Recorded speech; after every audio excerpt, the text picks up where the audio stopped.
Ada podcast. Assalamualaikum warahmatullahi wabarakatuh. Jumpa lagi bersama saya Dita Ruspendi dalam Ada Parlementaria.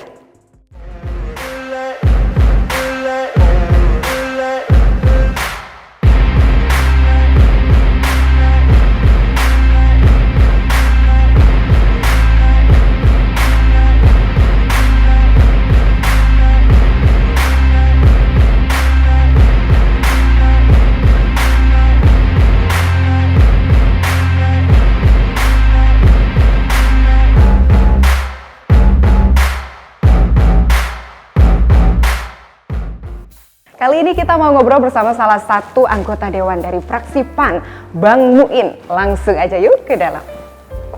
Assalamualaikum. Ada podcast menjabat selama 3 periode sebagai wakil rakyat melalui kendaraan politik Partai Amanat Nasional. Narasumber kita kali ini tengah menjadi anggota Dewan yang paling senior ya, salah satu anggota Dewan yang senior di gedung DPRD Kota Bekasi. Pandangannya terhadap kesejahteraan rakyat kerap menjadi sorotan. Lantas, seperti apa langkah beliau ke depannya? Sudah duduk bersama kami di sini, Bapak Abdul Muin Hafid. Ya. Kita sapa langsung saja. Assalamualaikum, Bapak. Waalaikumsalam, Mbak Dita. Alhamdulillah. Pak Abdul Muin Hafid ini populer disapa Bang Muin. Izin saya panggil Bang Muin ya, supaya Siap. lebih akrab. Siap. Alhamdulillah, terima kasih sudah memberikan kesempatan kami di sini untuk ngobrol-ngobrol di ruangan kerjanya Bang Muin. Gimana kabarnya Bang Muin? Ya, alhamdulillah kabar baik, kabar sehat, walafiat semuanya, dan mudah-mudahan kita semuanya berada dalam lindungan Allah Subhanahu wa Ta'ala. Alhamdulillah, luar biasa. Barusan baru dari kunjungan kerja ya? Dalam rangka untuk konsultasi ke DPRD Kabupaten Kerawang ya, terkait masalah langkah-langkah ekonomi, bagaimana untuk peningkatan PAD di Kabupaten Kerawang, bagaimana mensejahterakan daripada masyarakat dalam suasana yang kurang lebih 2 tahun kita mengalami sebuah COVID yang memang sangat luar biasa ya, dalam rangka proses pemulihan. Tidak semudah itu untuk memberikan telapak tangan. Jadi dari beberapa daerah memang ya mengalami hal yang krisis masalah ekonomi ya, terutama kepada ya rakyat yang kecil dan segala macamnya, pemutusan hubungan kerja yang cukup banyak, pedagang-pedagang yang menengah ke bawah juga banyak yang mengalami dampak yang sangat luar biasa, dan termasuk juga di Kota Bekasi ini.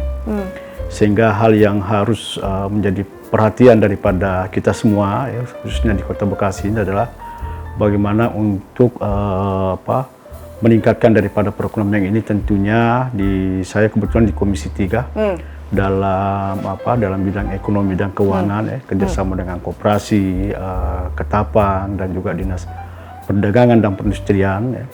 Kita sudah berupaya maksimal supaya pemerintah Kota Bekasi yang dalam hal ini bahwa kita tidak hanya fokus ke masalah infrastruktur saja, karena yang paling penting juga adalah masalah bagaimana kesejahteraan daripada masyarakat kita, yang tentunya bahwa Kota Bekasi ini ya, namanya kota tapi masih kesenjangan sosial juga masih cukup tinggi.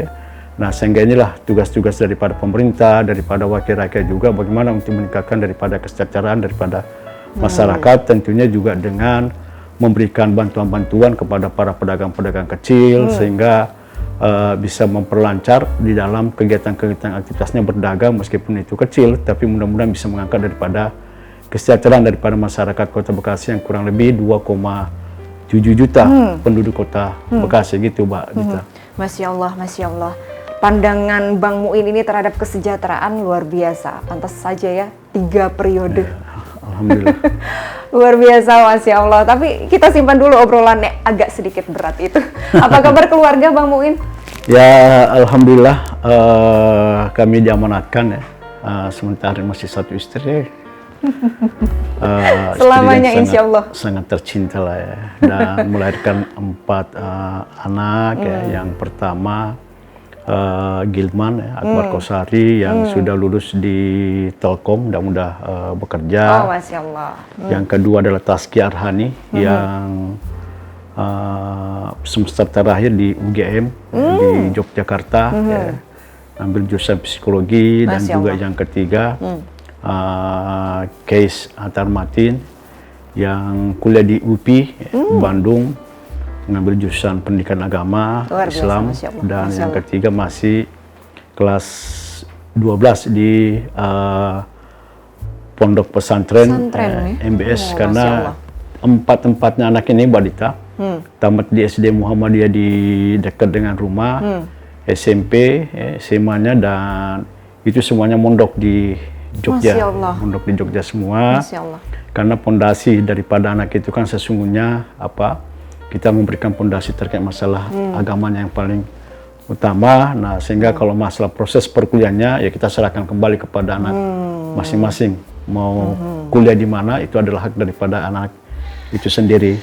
Nah, alhamdulillah ya bisa inilah menjaga amanah daripada anak-anak kami semuanya. Mudah-mudahan kedepannya juga bisa menjadi generasi penerus. untuk Amin, bangsa dan amin, negara amin, kita ini. Masya Allah. Sudah ada kelihatan salah satu di antaranya yang bisa meneruskan karir kepartaian barangkali. Bagaimana sejauh ini? Jadi tidak ada arah lah untuk masuk dalam dunia politik, ya, karena semuanya kita kembalikanlah kepada anak masing-masing, ya, entah mau menjadi pengusaha, ya, mau menjadi birokrasi, mau menjadi apapun, ya. Yang penting pada prinsipnya, karena saya kebetulan orang Muhammadiyah, bahwa bertebarlah kemana-mana, ya, menjadi insinyur, dokter, pengusaha, ya, politikus. Yang penting kita kembali kepada Muhammadiyah, ya, sebagai bagian di dalam induk organisasi kami dalam rangka untuk ya menjadikan diri kami ya bisa betul-betul menjalankan sesuai dengan akidah ajaran Islam yang diridhoi oleh Allah Subhanahu wa taala. Masya Allah. Masya Allah, ternyata sosok ayah yang begitu jadi panutan gitu ya. Tapi ternyata tadi kan kita sempat membahas Bang Muin ini adalah salah seorang dewan senior di sini sudah 3 periode. Tapi ternyata setelah bertatap muka, bertemu seperti ini, ngobrol, ternyata masih bugar loh ternyata. Ini rahasianya apa sih Bang Muin untuk menjaga kebugaran? Ya berjalan alami aja, Mbak. Jadi segala sesuatu itu kan bagaimana kita mencintai apapun, mencintai dalam pekerjaan, mencintai dalam organisasi, apapun namanya, kita jalankan dengan happy saja. Meskipun bahwa di dunia politik ini tidak semudah itu. Namun yang paling penting adalah pondasi kita ini kembali lagi bahwa kita harus yakin kepada diri kita, ya. Apapun pola yang kita ingin lakukan dalam dunia politik, dunia usaha, bahwa yang paling penting adalah bagaimana kita menjaga sebuah amanah. Kita menjaga kepercayaan, kita jujur, dan tentunya kita mengambil langkah-langkah yang bijak, berani, tegas. Kalau memang itu memang untuk kepentingan masyarakat, ya, untuk kepentingan kita harus bela, kita lakukan apa yang harus kita lakukan. Namun ya semuanya kita lakukan tanpa harus ada beban apapun, karena apapun yang kita lakukan semuanya kita niatkan dengan sebuah ibadah. Jadi kita ya enjoy aja gitu ya. Jadi lepas-lepas saja. Jadi kalau kita mampu melakukan sesuatu ya kita lakukan. Kalau kita nggak mampu ya udahlah, itu memang adalah sesuatu hal yang juga ya tidak menjadi sebuah beban. Tapi yang jelas ya kita ini manusia kan ingin selalu memberikan yang terbaik. Kita ingin melakukan terbaik semuanya. Nah sehingga ya setelah tugas seberat apapun, ya setelah selesai itu ya kita lepas saja ya. Nah tentunya juga dibarengi dengan dengan kegiatan-kegiatan yang berolahraga. Ya. Dengan Senang sekali olahraga Bang Muin ini ya.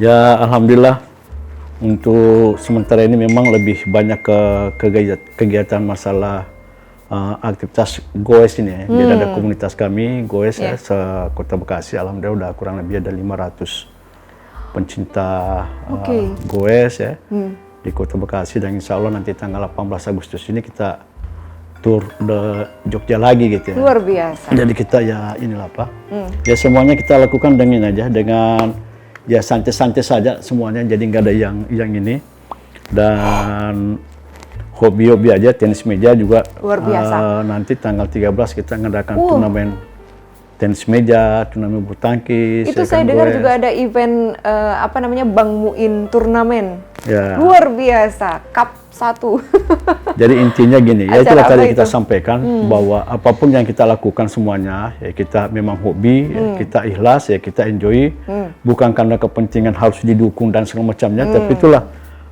kalau kita menikmati sebuah pekerjaan apapun ya kita jalankan saja semuanya, ya kan, karena sesuatu apapun yang kita lakukan, mau jadi apapun kita semuanya kan bahwa kita harus yakin bahwa menjadikan saya menjadi wakil rakyat atau tidak menjadikan itu adalah keputusan Allah Subhanahu wa taala gitu. Betul, Pak. sepakat. Jadi ya kita enjoy aja gitu ya, kita enjoy aja ya. Kita juga pola waktu, mengatur waktu itu supaya kita juga nggak terlalu menjadi beban, ya kita ya nikmati saja semuanya. Bagaimana Namun cara tentunya menikmatinya? Menyeimbangkan antara Ya, kewajiban dan juga ya karena ini kesehatan mental. udah merupakan sebuah karena saya hobi ya, berorganisasi dari kecil ya, saya dididik di salah satu organisasi di IPM, Ikatan Pelajar Muhammadiyah. Saya sempat menjadi ketua OSIS ya, organisasi apapun, sehingga ya saya enjoy aja semuanya, menikmati semuanya. Luar biasa. Mengajak teman-teman juga untuk bagaimana kita ya menikmati semuanya ini dengan enak-enak aja semua. Jadi tidak pernah saya dalam komunitas saya, termasuk di lingkungan saya, alhamdulillah, saya kebetulan di RW 011 Pejuang, ada 5 RW. Saya 17 tahun nih, Mbak Lita, jadi ketua RW ya. Alhamdulillah kemarin pemilih dari kurang lebih 2.000, yang memilih kurang lebih juga 2.000. Hanya untuk di dalam satu RW. Nah, yang saya lakukan nggak mengajak warga untuk masuk di dalam berpolitik. Ya. Kenapa? Karena persepsi berpolitik itu kan macam-macam. Ya. Ada yang menganggap sebuah negatif, ada yang mungkin menganggap sebuah positif. Nah, sehingga ya kita kembalikan alur itu bahwa yang paling penting sebagai wakil rakyat adalah bagaimana menonjolkan figur kita kepada masyarakat ya, supaya masyarakat bahwa ya kita berbuat untuk kepentingan masyarakat aja semuanya ya kan. Nah, sehingga alhamdulillah kepercayaan ini saya selalu jaga terus ya di hanya beberapa RW lah di lingkungan saya ya. Ya saya selalu berintegrasi dengan semua RW. Saya juga adalah termasuk salah satu pembina ketua forum komunikasi musyawarah dan masjid di wilayah saya ya. Semuanya kita mengajak lah untuk berpastabiqul khairat ya. Jadi nggak usah kita harus berbicara hal yang lain semuanya, karena yakinlah bahwa ajal, rezeki, jodoh, nasib semuanya di tangan Allah Subhanahu wa taala ya, sehingga kita ya lurus-lurus saja ya. Kalau ada rezeki ya kita berbagi, nggak ada rezeki ya itulah sebuah sesuatu yang kita nikmati aja semuanya gitu. Masya Allah. Gitu aja, Mbak Rita. Salah satu cara Bang Muin untuk menjaga trust ya, kepercayaan dari warga terutama konstituennya. Luar biasa, Masya Allah. Pantesan 3 periode. Berarti ini semua berbagai aktivitas kegiatan kemasyarakatan sudah hampir digeluti ya Bang Muin ya. Saya ini catat nih, ada dari bidang sosial, ekonomi, keagamaan, olahraga, wah semuanya udah. Karena gini, memang saya dalam dunia pendidikan saya ya, saya lulus S1 di ekonomi ya. Saya S2-nya di pendidikan dan alhamdulillah sekarang ini saya kuliah S3 di Universitas Negeri Makassar. Kebetulan saya dari Makassar ngambil S3 kebijakan publik ya semuanya, karena saya yakin bahwa komponen hidup ini kita semuanya sebagai leadership itu kan ya tidak lepas daripada hal itu ya, yaitu masalah sosial, ekonomi, politik ya kan. Dan itulah yang saya mendapatkan ilmu-ilmu semuanya itu dalam bagian juga untuk kembali kepada ya ilmu ini harus kita kembalikan kepada masyarakat. Nah, sehingga tatanan daripada masyarakat ini yang paling penting sesungguhnya ya, bahwa sebagai seorang pemimpin itu bagaimana kita berpikir bukan hanya persoalan-persoalan masalah infrastruktur ya. Yang paling penting adalah bagaimana kita memberikan sebuah lapangan pekerjaan ya, menciptakan lapangan pekerjaan bukan harus untuk mempekerjakan, tapi bagaimana kita menciptakan sebuah lapangan pekerjaan. Kenapa? Ya karena ya disitulah kita bisa memberikan sesuatu yang baik dan positif kepada masyarakat ya, dan juga bagaimana juga kita untuk melahirkan para pengusaha-pengusaha yang andal, tentunya juga dengan kegiatan-kegiatan pelatihan-pelatihan dan segala macam halnya. Nah, sehingga ya masih banyaklah hal yang harus kita lakukan di dalam berbuat, khususnya di Kota Bekasi ini ya, yang masih menurut pandangan saya masih perlu untuk peningkatan semuanya. Sehingga keseriusan daripada birokrasi kita, ya, baik eksekutif, legislatif, yaitu harus bersatu. Ya. Bagaimana untuk memoles daripada masyarakat kita ini yang memang sangat luar biasa, karena bukan hanya orang asli Bekasi, tapi sini udah heterogen, udah macam-macam ya. Bang Muin sendiri adalah kebetulan seorang saya pendatang, dari perantau ya. Dari Makassar, istri orang Jawa, jadi udah campur-campur lah luar untuk kehidupan di sini nih. Betul. Nah, sehingga ya tapi ya ada hal yang sangat positif, tantangan yang harus dihadapi semuanya orang-orang tinggal di perkotaan gitu ya. Ya kalau mau maju ya tidak ada kata lain, harus bergerak, harus bekerja ya. Harus banyak berikhtiar, nggak bisa hanya untuk bermimpi saja, menunggu warisan dari orang tua kan gitu. Nah itu yang paling repot nantinya. Benar-benar setuju sekali. Bang Muin, kembali ke berbagai kegiatan kemasyarakatan yang pernah ditempuh selama ini ya. Yang mana yang paling berkesan di antara beberapa bidang yang ditempuh kemarin? Ya tentunya saya jauh lebih berkesan karena saya memang adalah bagian di dalam menggeluti masalah kegiatan-kegiatan keagamaan ya. Saya lebih menikmati untuk di kegiatan sosial. Ya. Karena apa? Kegiatan sosial ini kan banyak hal yang kita bisa dapatkan. Yakinlah membantu kepada sesama saudara kita, ya, keluarga kita ini, yaitu ada nikmat yang tersendiri, ya, yang tentunya kita yang saya nikmati betul kepuasaan kalau membantu daripada warga, ya. Dan itu memang warga itu puas dan segala macamnya adalah sesuatu yang tidak bisa dinilai dengan secara materi. Ya. Jadi memberikan sebuah kepuasaan sehingga saya ya kadang ya dalam kegiatan ada warga yang sakit kita bawa ke rumah sakit, ada anak yang memang perlu untuk dibantu juga masuk sekolah meskipun syarat dan aturannya itu harus memang tidak mampu, itu ada rasa kepuasan kita tersendiri sebagai wakil rakyat. Kalau ada warga kita memang yang nggak ada pekerjaan dan semacamnya, kita bisa bantu semuanya gitu ya, dengan memberikan kegiatan-kegiatan pelatihan semuanya, karena sesuatu ya kenikmatan lah kita membantu kepada manusia itu ya, dan yakinlah ya orang yang kita bantu itu akan mendoakan kita ya kan, akan mendoakan kita untuk yang baik-baik semuanya gitu ya, karena kita ini juga hidup kan nggak bisa sendiri ya kan, nah, sehingga harus saling tolong menolong ya, harus saling bantu membantu. Karena cepat atau lambat ya semuanya kita bisa mendapatkan sesuatu. Apakah kita dapatkan langsung di dunia, entah juga nanti pastilah kita dapatkan di akhirat kelak nantinya. Sehingga saya paling berkesan bahwa ya saya harus berpikir bagaimana untuk masalah kegiatan-kegiatan sosial ya yang saya hadapi di masyarakat Kota Bekasi ini, memang pandangan saya masih banyak lah yang harus kita bantu gitu ya. Nah, cobalah kita jalan-jalan tuh ya, di Kota Bekasi, namanya Kota Bekasi ini ya.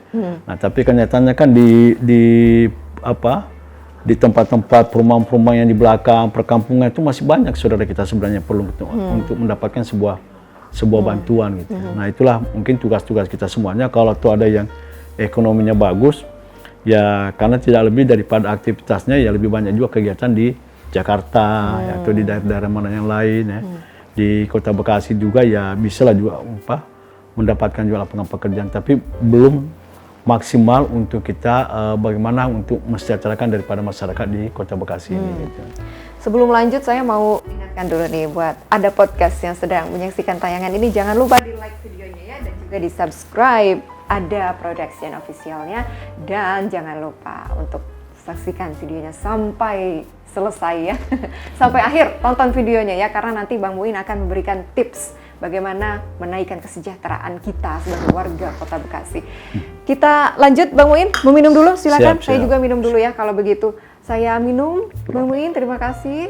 Bismillahirrahmanirrahim.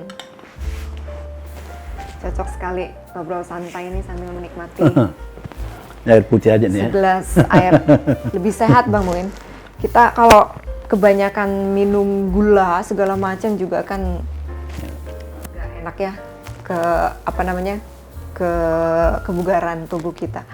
Kita lanjutkan obrolan kita soal kesejahteraan masyarakat nih Bang Muin. kita ingin tahu bagaimana pendapat Bang Muin terhadap kesejahteraan warga Kota Bekasi secara umum sejauh ini, bagaimana sih kondisinya? Ya, kalau mau berbicara kembali lagi kesejahteraan di masyarakat Kota Bekasi ini, ya, memang ini tidak merata, Mbak. Ada yang memang high kelas ekonominya memang yang bagus, ya. Ada yang menengah, tapi dari di antara semuanya itu ini hanya kadar hasil daripada data statistik juga ya dari pemerintah Kota Bekasi ya, yaitu memang masih banyak ya, ekonomi kesejahteraan daripada masyarakat kita ini bisa 50% ya, kategori ini yang masih memang perlu untuk mendapatkan sebuah bantuan. Jadi bantuan itu berbentuk bukan hanya berbentuk sebuah memberikan kebutuhan-kebutuhan sembako, tapi yang paling penting adalah bagaimana ya memberikan modal-modal kepada para pedagang-pedagang kecil ya, kelontongan, jual bakso, jual apa segala macamnya di pinggir jalan ya. Juga yang pedagang-pedagang yang ada di perumahan-perumahan jalan juga banyak yang jualan tuh, yang pas-pasan juga. Nah inilah sebenarnya yang harus kita support. Makanya kemarin itu sangat kita sayangkan dalam kondisi COVID kan justru mendapatkan bantuan dari pemerintah langsung. Ya. Sejujurnya kan juga diberdayakan juga adalah pedagang-pedagang kecil yang ada di wilayah di lingkungan gitu lah. Nah, sehingga ini akan ada kolaborasi antara ya pedagang yang kecil dengan juga yang warga yang memang perlu untuk mendapatkan bantuan. Nah, dan juga ya di samping itu ya memang harus pemerintah harus juga memberikan ya modal lebih banyak ya kepada para pedagang-pedagang kecil ya, dengan tanpa harus ada bunga ya, dana bergulir, meskipun juga udah ada juga lewat BPRS ya yang dilakukan oleh pemerintah, tapi menurut saya masih perlu untuk mendapatkan subsidi ya, bantuan dana, dan tinggal bagaimana pemerintah Kota Bekasi ini untuk memantau semua ya para pedagang-pedagang ini semuanya, ya, baik yang pedagang bakso dan segala macam yang tadi saya sebutkan, juga pedagang-pedagang juga di perumahan ya, di perkampungan ini perlu mendapatkan suntikan dana. Kenapa? Karena yang kita khawatirkan ya, sekarang ini kan banyak juga tengkulak juga ya, yang melakukan pedagang kecil pinjam 2 juta, 3 juta, bahkan kembalinya 6 juta, 7 juta, ini juga kasihan juga gitu. Ada yang seperti itu. Nah, itu yang banyak terjadi di perumahan-perumahan ya, karena sehingga miris juga kita ininya ya. Nah, sehingga inilah persoalan-persoalan sebenarnya, sehingga kita mengharap lagi ya untuk kedepannya ini bahwa ya pemerintah harus ini lebih banyak menanam ekonominya, keuangannya di BPRS supaya memberikan bantuan pedagang-pedagang ini data. Jadi kalau perlu bukan pedagang kecilnya itu harus ke BPRS. Jadi PBRS itu harus menjemput bola, mendata semua para pedagang-pedagang kecil ya, bakso ini untuk kita bimbing, kita latih, kita bina, kita pinjamkan modal, kita melakukan pengawasan ya, kita ajarkan semuanya sehingga bisa bisa untuk meningkatkan kesejahteraan gitu, daripada selama ini kita cuma ngasih tapi kita nggak lakukan apa-apa ya. Dan ini bukannya tambah bagus ekonominya para pedagang ya, bahkan ya banyak yang sangat terpuruk gitu ya. Nah, inilah yang harus menjadi ini, karena ya kalau ya pemerintahnya turun ke bawah melihat daripada pada pedagang-pedagang itu, sebenarnya juga miris juga kita melihatnya gitu ya. Meskipun juga ada lah yang juga 1-2 juga berhasil, tapi banyak juga yang sebenarnya ya yang masih perlu untuk mendapatkan subsidi suntikan dana ya, supaya tidak terjebak di dalam permainan-permainan tengkulak-tengkulak ini yang membuat ya banyaknya pedagang ini yang kasihan kita lihatnya gitu ya. Karena ya untuk lapangan pekerjaan ini kan juga kelihatannya juga agak sulit sekarang ini. Kenapa? Karena sekarang ini kan para pengusaha-pengusaha kan udah nggak terlalu banyak karyawan juga sekarang ini. Kenapa? Karena dengan zaman teknologi ya, yang sekarang ini juga jualannya juga udah kayak bukan harus juga para konsumen harus ketemu ya kan, dengan lewat online, mau makan mau apa segala macam, ini kan sesuatu ada nilai plus minusnya gitu, ada sesuatu yang plus minusnya. Nah, sehingga yang paling penting sebenarnya pemerintah itu bukan berpikir bagaimana untuk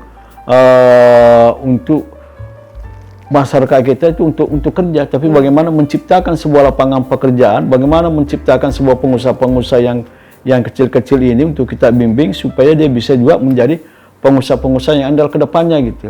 Jadi bisa bekerja di rumah, banyak kok yang orang yang sukses hanya kerja di rumah. Kenapa? Karena sistem sekarang ini udah sangat beda. Jadi mindset masyarakat kita sekarang ini nggak bisa lagi memakai pola mindset usaha konvensional. Akan ketinggalan. Kita sekarang ini mindsetnya ini merubah untuk ke arah lebih ke teknologi gitu. Era digital ya. Nah, kalau kita tidak melakukan hal itu akan nanti menjadi sebuah persoalan besar. Nah, makanya juga tugas pemerintah ini juga adalah bagaimana mendidik, membimbing ya, bahwa UMKM itu tapi juga dengan sistem digital juga. Jadi bisa untuk kita mengisi ya produk-produknya juga gitu ya. Nah, ini tantangan ke depannya nih ya kan. Nah, kalau kita nggak melakukan hal ini dari sekarang ini nggak kebayang. Kenapa? Karena kedepannya ini kan bukan hanya masyarakat pribumi saja. Kedepannya ini ya udah go internasional ya kan, udah yang sangat luar biasa. Jangankan banyak, hampir sekarang juga produk-produk sekarang ini kan udah banyak produk-produk makanan sendiri pun juga banyak yang sudah impor gitu ya. Nah, produk-produk kita ini juga kan mulai nggak mulai lagi sebagus yang dulu. Kenapa? Karena bukan karena produknya kurang bagus ya kan, karena teknologi daripada masyarakat kita ini melakukan sebuah penjualan ini kan hanya masih memakai pola konvensional. Nah, sekarang ini kan waktu yang sangat luar biasa. Sekarang orang kan nih luar biasa kesibukannya. Kita tinggal di Kota Bekasi ini, pinggiran daripada Jakarta, ya mau nggak mau, suka atau nggak suka, ya kita harus mengikuti zaman teknologi ini. Nah, oleh karena itu, ya pemerintah harus betul-betul yang menyiapkan semua, ya kan. Jadi, ya sarana dan prasarananya itu, ya memberikan pelatihan, memberikan fasilitas masalah WiFi di tempat-tempat yang perdagangan dan segala macamnya. Untuk apa? Untuk melakukan sebuah transaksi gitu ya. Bagaimana membantu daripada pedagang kecil itu untuk melakukan kerjasama dengan GoFood, dengan segala macamnya, Shopee dan segala macamnya, itu harus sebenarnya perlu disupport gitu loh. Kenapa? Ya karena memang harus kedepannya harus begitu. Kalau enggak ya repot nantinya gitu ya. Nah, ini yang banyak ya di Yogyakarta itu beberapa daerah udah luar biasa. Yaitu ya menjualnya itu lewat internet. Semua. Jadi martabak dengan pakai HP dia bisa ini segala macamnya kan. Nah, itulah yang harus dilakukan. Kalau enggak ya repot gitu ya. Karena orang juga sekarang ini kan hanya mau beli-beli ini kan nggak ini lagi, nggak malas lagi mau ke pasar gitu lah. Nah, inilah yang menjadi hal yang menjadi perhatian untuk kita semuanya ya, dan termasuk juga yang sekarang ini kan masalah pasar-pasar tradisional ini kan juga udah mulai juga pasang surut gitu ya. Kenapa ya? Karena ya udah mulai berkurang orang udah ke pasar. Karena kenapa ya? Semuanya sudah daring ya, udah daring semuanya gitu ya, Mbak. Nah, inilah juga menjadi perhatian bahwa ya baik pemerintah, masyarakat ya mau nggak mau harus mengikuti sebuah teknologi semuanya sekarang ini. Gitu. Eranya sudah berbeda. Udah mulai ini. Jadi bukan kita harus saling menyalahkan, tapi bagaimana kita juga harus ikut di dalam kompetensi dalam dunia usaha ini gitu. Nah, tentunya harus disupport oleh ya pemerintah, oleh negara untuk supaya ya orang-orang kita ini juga harus mendapatkan prioritas juga, bantuan juga gitu. Mbak Rita. Sejauh ini Komisi 3 sudah koordinasi dengan dinas apa untuk masalah ini berarti? Ya, tentunya kita sudah berkoordinasi dengan dinas koperasi ya, dengan Pak Abdillah, sering kita undang juga dengan dinas perdagangan, perindustrian yang menangani masalah pasar ya, dengan dinas ketahanan pangan juga ya, udah juga kita lakukan semuanya, bahwa ya memang ya diakui lah semuanya lah bahwa kita ini memang masih jauh daripada harapan untuk bagaimana mengajak daripada masyarakat ya, para pedagang-pedagang itu untuk bagaimana berdagang dengan secara daring ya, secara digital semuanya. Kedua juga mengakui bahwa ya ini persoalan kita juga di Kota Bekasi ini, meskipun PAD kita ini kan sudah mendekati 3T ya. Nah, begitu juga dengan PBD kita sudah hampir ya 5,8 T ya.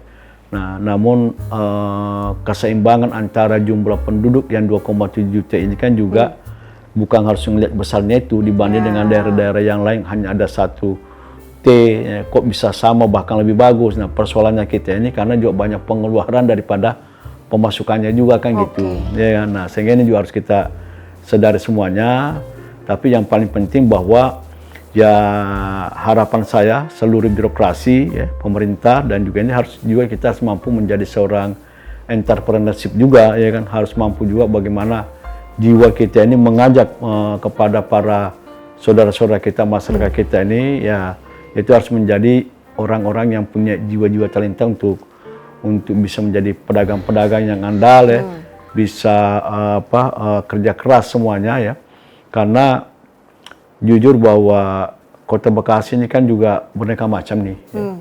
Ada yang memang orang asli Betawi Bekasi, ya. Banyak juga orang yang penduduk yang dari luar pendatang. Ya, dari pendatang dari mana-mana. Nah, sehingga jangan sampai orang-orang yang pribumi ini kalah dengan orang-orang yang pendatang, ya kan. Nah, inilah tugas daripada sebenarnya pemerintah ini bagaimana ya harus mengajak semuanya, ya kan. Jadi jangan nanti menjadi tontonan untuk kita semua. Ada iya, ini baru skala di Kota Bekasi, belum secara negara kita ini. Ya, benar. Ini negara nggak boleh juga harus membiarkan orang-orang luar juga untuk berkeliaran untuk membuat sebuah usaha yang besar, tapi bukan persoalan kita salahkan itu, tapi bagaimana juga perhatian kepedulian daripada juga pemerintah Kota Bekasi, negara kita juga ini memberikan juga keluasan juga kepada orang-orang yang memang kita ya lahir di negara kita ini. Nah, sehingga kesejahteraan ini perlu ada keseimbangan ya, antara orang luar dengan orang dalam ini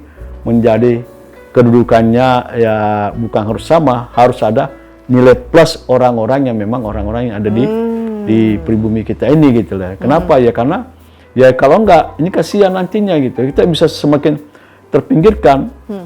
Tapi bukan juga kita harus melarang orang-orang. Kalau kita larang juga kan juga repot juga. Kita juga nggak bisa maju juga kan gitu ya kan. Nah, artinya harus ada keseimbangan semuanya gitu. Karena banyak lah yang kita lihat ya di kampung saya sendiri, mohon maaf lah bukan saya ngomong secara ininya ya. Karena semua penduduknya 100% orang pribumi, hanya juga kemajuannya juga nggak maju juga gitu. Artinya memang harus ada orang-orang luar juga yang harus yang memberikan sebuah suasana sehingga ya daerah itu bisa maju itu kalau juga banyak pendatang-pendatang dari luar. Nah, cuma disinilah peran daripada pemerintah ini bagaimana ya untuk orang-orang yang pribumi juga itu harus dibangkitkan juga, maju juga, jangan semakin hari semakin tersingkirkan ya kan. Nah, yang awalnya masih banyak lahannya ya kan, dalam kelamaan hilang lahannya itu hanya nantinya akan menjadi PR besar juga ke depannya gitu. Oke, jadi ada pelaku usaha, ada dukungan pemerintah, ada juga payung hukum aturannya ya, produk hukumnya udah harus jelas harus itu ya. Jelas juga. Gitu. Ngomong-ngomong soal aturan nih, kemarin juga saya sempat mendengar ada ini ya revisi tentang insentif untuk kader Posyandu, Bang Muin. Kemarin Bang Muin sempat menyoroti juga ya, prihatin sekali ya Bang Muin ya. Ya sekarang kan gini, itulah tadi saya sampaikan bahwa kita kan memang perlulah ya, kita support Posyandu, PKK, apapun namanya kita harus lakukan semuanya itu. Nah ini kan juga perlu juga transparansi yang dilakukan oleh para penanggung jawab semuanya lah ya kan. Nah, sehingga ya harus ada keseimbangan, kita harus melihat semuanya apakah sesuai dengan yang diberikan itu atau tidak kan gitu ya kan, macam-macam lah. Jadi harus terbuka lah semuanya lah ya kan. Karena ya salah satu juga bagian ujung tombak di dalam mensejahterakan masyarakat kan ke ibu-ibu. Nah, Posyandu itu kan adalah ibu-ibu semuanya kan. Nah, kalau ibunya udah pernah ngambek semuanya kan repot juga jadinya kan gitu ya kan. Nah, bahwa perlu ditingkatkan lah, ya, perlu ditingkatkan. Jadi sekali lagi jangan hanya melihat sesuatu yang nggak nampak ya, yang harus kita melakukan, yang penampakan yang kita lakukan semuanya. Padahal banyak yang seharusnya yang perlu untuk kita angkat gitu lah. Jadi pemerataan itu harus jauh. Karena kalau udah terjadi ketidakseimbangan antara kaya dengan miskin, ini akan berdampak yang kurang baik ke depannya, ya kan?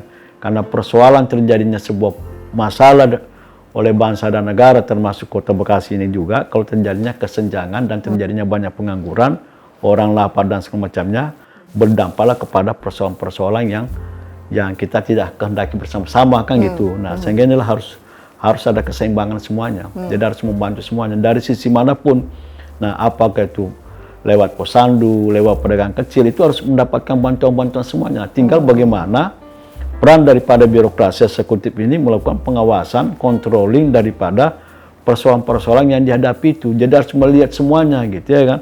Kenapa? Karena memang masih wajar lah untuk kita memberikan bantuan. Jadi Kota Bekasi ini hanya namanya Kota Bekasi, tapi kenyataannya masyarakatnya belum berpikir bahwa kita tinggal di kota yang modern, yang maju gitu. Kenapa? Karena masih banyak warga yang memang perlu untuk mendapatkan bantuan gitu. Itu yang harus kita sadari bersama-sama. Nah, sehingga ini juga kita selalu menghimbau ya kepada dinas perdagangan, perindustrian, dinas koperasi, dinas ketapan ya kan. Nah, termasuk juga persoalan yang saya soroti juga ini kan masalah pasar tradisional ini kan banyak yang kemarin kita lakukan revitalisasi pasar tuh Mbak. Ada 5 lah yang kita lakukan semuanya, termasuk juga pasar Keranji ini juga kan yang masih bermasalah sampai sekarang ini. Ya pemerintah harus turun, harus tegas. Kalau memang dari pihak ketiganya nggak mampu untuk menyelesaikan masalah, ya harus tegas. Kenapa? Karena akan korban pedagang-pedagang yang ada di pasar itu susah untuk menjual. Kenapa? Karena ya lapas-lapas yang dibuatkan itu yang belum berjalan, PKS-nya nggak ada segala macamnya. Nah ini kan jangan sampai berdampak yang luar biasa, karena banyak masyarakat kita, warga kita ini jualan di pasar tradisional, yang juga masyarakat kita juga yang ekonominya kebal juga banyak juga belanja di sana. Nah kalau ini yang selalu menimbulkan resah, ini kan juga persoalan besar juga gitu. Nah sehingga itulah kemarin juga kita ajak juga Pak Hani ya untuk kita sharing diskusi terkait masalah pasar tradisional yang jujur sangat kita prihatin ya. Karena ya banyak yang tidak sesuai dengan harapan pemerintah ya dalam hal pengelolaan masalah pasar oleh pihak ketiga gitu. Nah sehingga ya kita ya harus peduli lah kepada orang-orang kecil juga gitu, Mbak. Kita lanjutkan perbincangan kita kali ini masih bersama Bang Muin di sini dari PAN DPRD Kota Bekasi. Kita masih menyoal kesejahteraan rakyat terutama di Kota Bekasi ya. Tadi Bang Muin sempat menyoroti berbagai macam masalah kesenjangan kesejahteraan di Kota Bekasi khususnya. Bang Muin, kalau kita berbicara soal masyarakat gitu ya, kita kan tahu masyarakat itu ada kaum yang milenialnya, ada juga kaum yang seniornya gitu ya. Saat ini mungkin yang mendominasi kegiatan perekonomian adalah kaum milenial, bisa dikatakan seperti itu. Bang Muin punya saran apa terkait kesejahteraan di Kota Bekasi ini, di mana sekarang kegiatan segala sesuatu ini banyak di-handle oleh anak-anak milenial. Pertanyaannya, apakah semua hasrat kaum milenial yang dimana mereka itu kan senang berkegiatannya, kemudian senang memimpin, senang butuh banyak ruang gitu. Menurut Bang Muin sejauh ini mereka hasrat itu tuh sudah tersalurkan atau belum sih? Ya secara umum ya, bahwa anak-anak milenial kita sekarang ini udah, menurut pandangan saya ini udah luar biasa. Wah. Udah luar biasa ya, yang berpikir positif ya, mempunyai kan Kota Bekasi kan katanya kota keren ya. Keren itu kan artinya bagaimana berkreativitas, ya, bagaimana berinovasi dan segala macamnya ya. Dan ini jujur saja Mbak Dita nih, kita senang melihat anak kita yang milenial sekarang ini. Kenapa?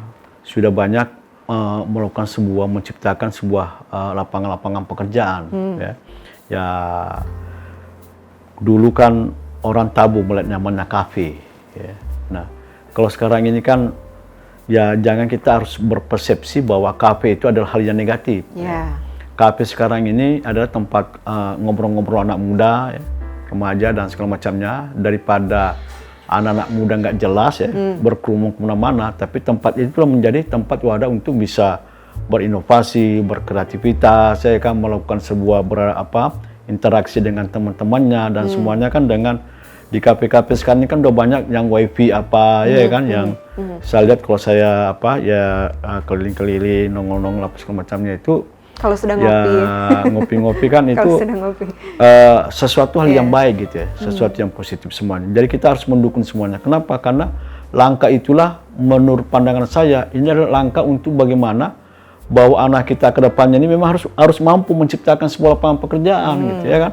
Jadi nggak bisa lagi harus berpikir mau menjadi PNS umpamanya ya kan, mau kerja apa, ya kita harus menciptakan sesuatu yang memang anak-anak milenial ini, kalau saya mengajak ya udahlah Pak, kita dukunglah anak-anak milenial sekarang ini harus menjadi orang-orang yang berjiwa pemimpin ya, menjadi jiwa pengusaha, yang menjadi jiwa yang memang berpikir pandangan ke depan, karena tantangan ke depan ini dengan sekarang ini sangat beda ya. Nah sehingga anak-anak kita sekarang ini harus memang betul-betul kita harus godok gitu. Nah tinggal persoalannya sekarang ini adalah bagaimana pemerintah ya dalam hal ini sekali lagi bahwa ya harus didukung, harus disupport, bukan hanya didukung dengan fasilitas bahwa sesuatu yang kita lihat yang hal yang kurang baik gitu ya. Nah artinya harus didukung oleh pemerintah ya, dengan memberikan bantuan-bantuan mungkin seperti masalah dana, memberikan keterampilan bagaimana berwirausaha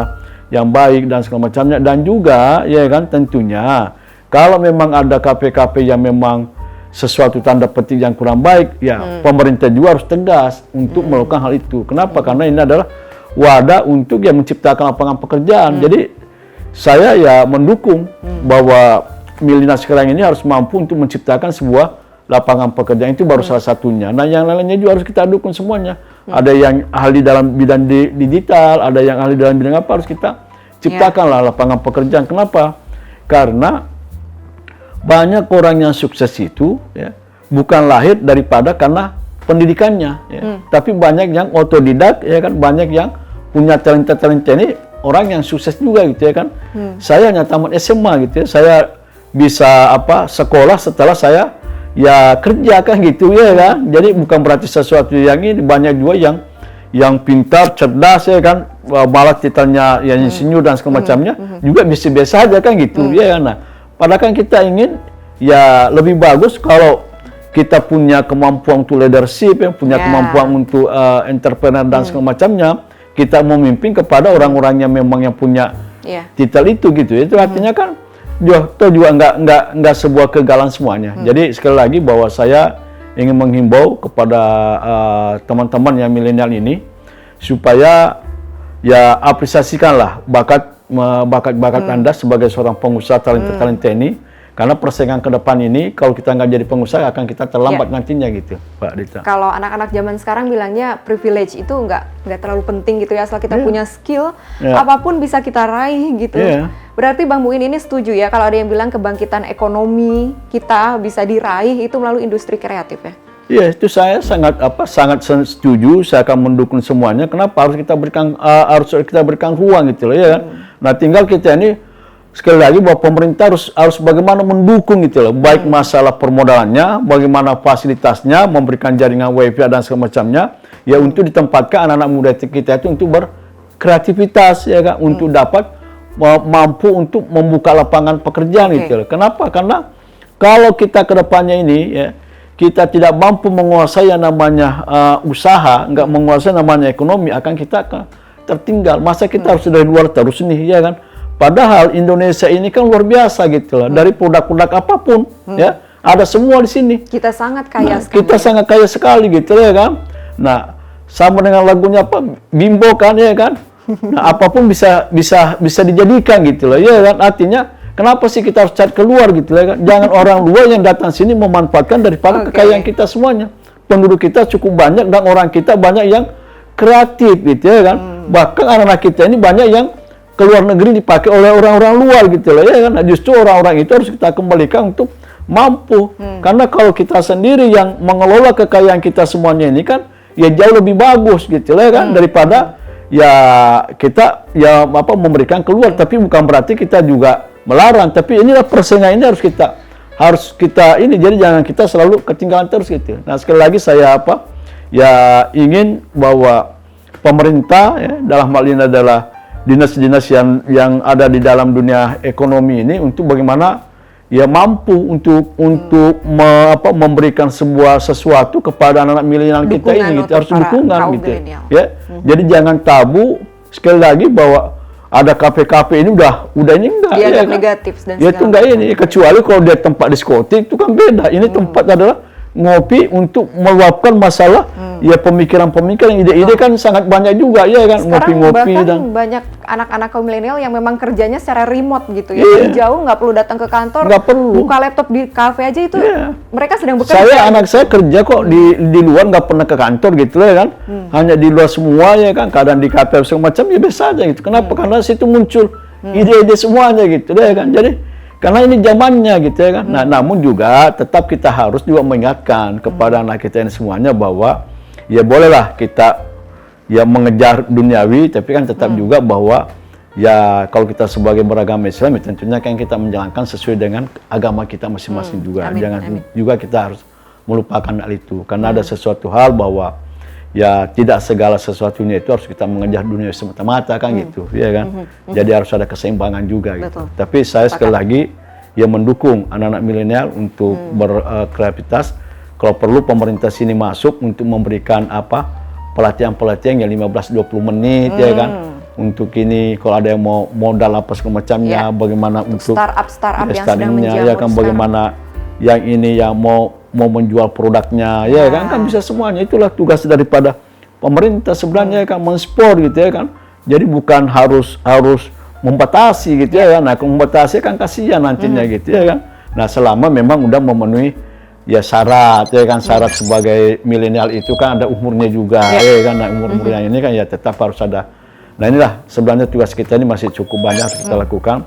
Yang jelas bahwa Kota Bekasi ini kalau kita mau menjadi kota maju, ihsan ya kan, kita sejahtera ini, filosofi ini udah bagus, misi visi Kota Bekasi, tinggal aplikasi yang harus kita lakukan sehingga betul-betul bahwa misi visi Kota Bekasi itu memang betul-betul dilaksanakan sesuai dengan ya kearifan lokal untuk Kota Bekasi ini. Kita juga nggak mau juga terlalu modern, tapi kita kembalikan bahwa Kota Bekasi ini juga masih menjadi skala prioritas utama adalah kearifan lokal kita juga menjadi skala utama juga gitu, Mbak Dita.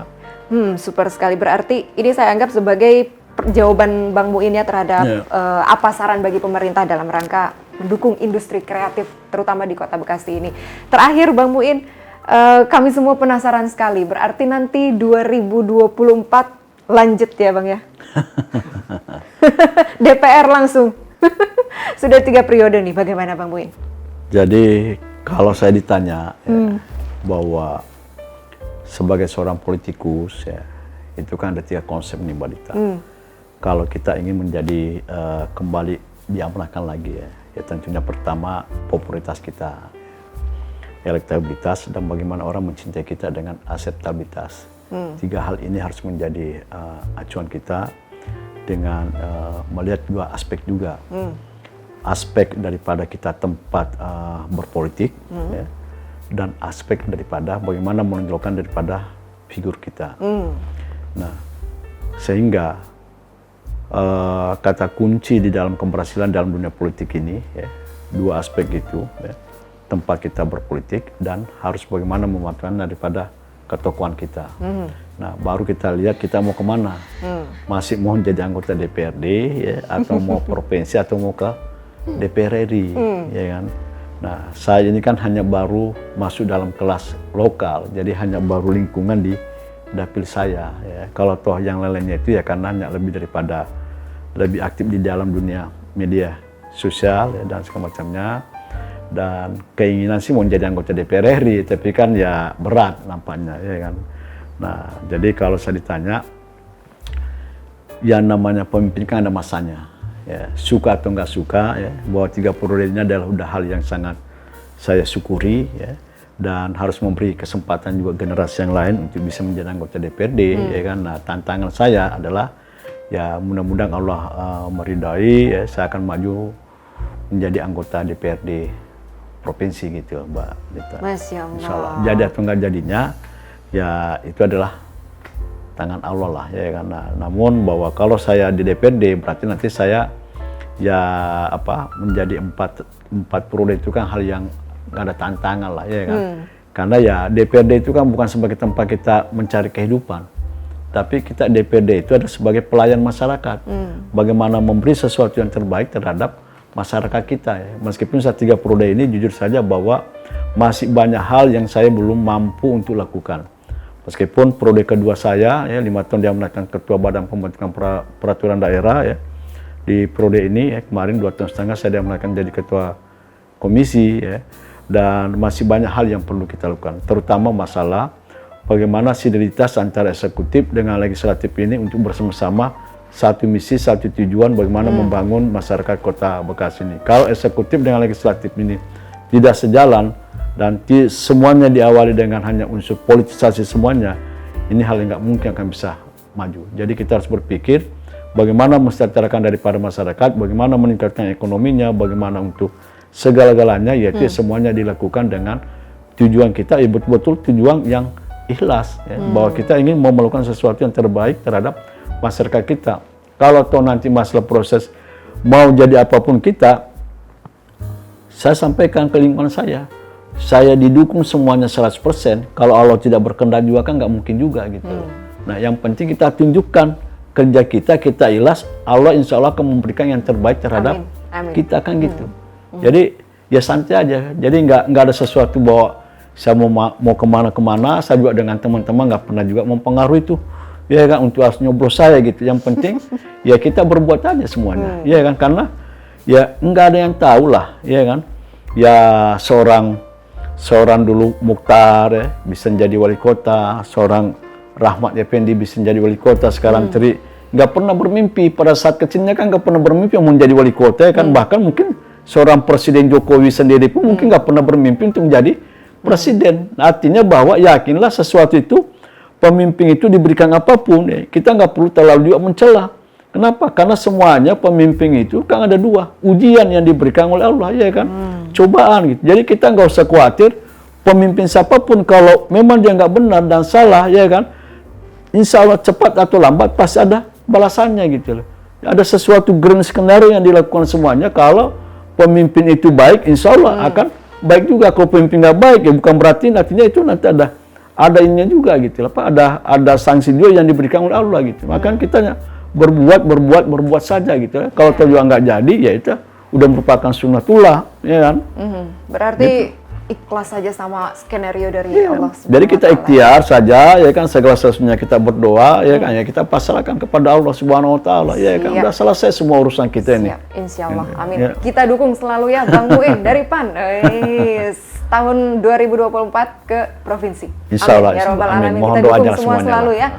Bang Muin, senang sekali. Perbincangan kita kali ini seru sekali ya, membuka banyak sekali pengetahuan bagi kami, terutama kaum milenial yang sedang menyaksikan ini. Tapi sayang sekali durasi kita tidak panjang, mudah-mudahan kita dapat berjumpa lagi di lain kesempatannya. Bang Muin, lain kesempatan nanti mudah-mudahan sambil minum kopi. Menurut Bang Muin, minum kopi itu bukan hanya menghilangkan dahaga, tapi apa Bang Muin? Yaitu memberikan inspirasi lah. Memberikan esensi ya. Esensi, inspirasi. Luar biasa Bang Muin ini, jiwa mudanya ya. Terima kasih Bang Muin. Kami pamit dulu dan ada podcast sampai di sini. Podcast kita kali ini mudah-mudahan kita dapat berjumpa lagi ya di lain kesempatan.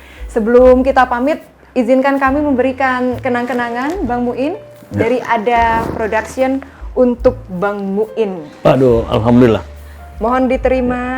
Terima kasih kepada Mbak Dita dan tim Production atas kepercayaannya. Ya, kami diamanatkan untuk bisa berbincang-bincang dan ini sekaligus dikasih tanda cenderamata ini yang luar biasa. Mudah-mudahan menjadi inspirasi buat saya dengan anak-anak saya untuk menjadi orang-orang yang amanah, ya, yang memimpin di Kota Bekasi sebagai generasi penerus bangsa dan negara kita ini. Amin. Amin. Terima kasih, Mbak. Saya Dita Ruspendi mewakili segenap tim yang bertugas mengucapkan terima kasih atas kebersamaannya. Kami pamit dulu ya. Jangan lupa di-subscribe. Assalamualaikum warahmatullahi wabarakatuh. Sampai jumpa.